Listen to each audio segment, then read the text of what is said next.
सभी भक्तजनों का स्वागत है हमारे चैनल पर। आज हम जानेंगे देवशयनी एकादशी की व्रत कथा। इस बार देवशयनी एकादशी 29 जून बृहस्पतिवार को है। इस दिन भगवान विष्णु की पूजा करते हैं और व्रत रखते हैं। इस व्रत को करने से पाप मिटते हैं और स्वर्ग की प्राप्ति होती है। एक बार धर्मराज युधिष्ठिर ने भगवान श्री कृष्ण से आषाढ़ शुक्ल एकादशी की व्रत विधि और महत्व के बारे में पूछा।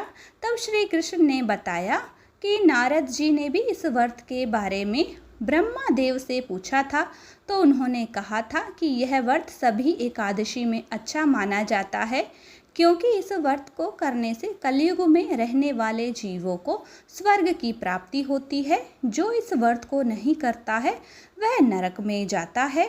भगवान श्री कृष्ण ने बताया कि आषाढ़ शुक्ल एकादशी को पदा एकादशी कहते हैं। इस दिन से भगवान विष्णु योग निद्रा में चले जाते हैं, इसलिए इसे देवशयनी एकादशी भी कहा जाता है। देवशयनी एकादशी की व्रत कथा इस प्रकार है। सूर्य वंश में एक महान प्रतापी और सत्यवादी राजा मानधाता थे।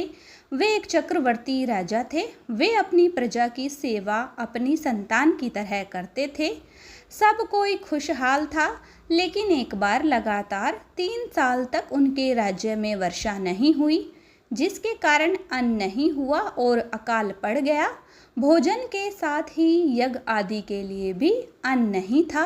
प्रजा अपने राजा के पास आकर इस अकाल से निपटने का आग्रह करती, लेकिन राजा भी विवश थे। उनसे अपनी प्रजा का हाल देखा न गया।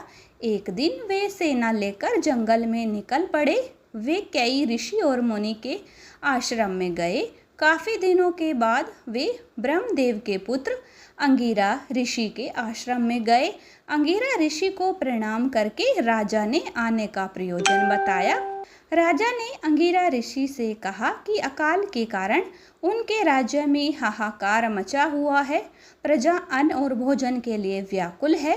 वर्षा न होने के कारण फसल नहीं हो रही है। आप इस संकट से बाहर निकलने का कोई उपाय बताएं।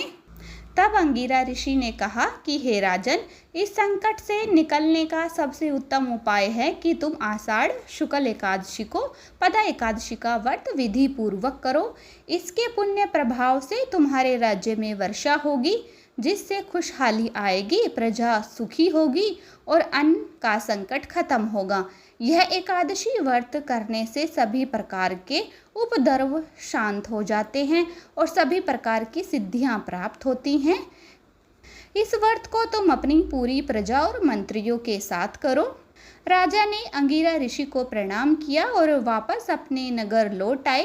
पदा एकादशी के दिन उन्होंने पूरी प्रजा और मंत्रियों के साथ इस व्रत को विधि पूर्वक किया। इस व्रत के पुण्य प्रभाव से राज्य में अच्छी वर्षा हुई, जिसके कारण फसलों की पैदावार अच्छी हुई। उनका राज्य फिर से धन और धान्य से परिपूर्ण हो गया। प्रजा सुखपूर्वक रहने लगी।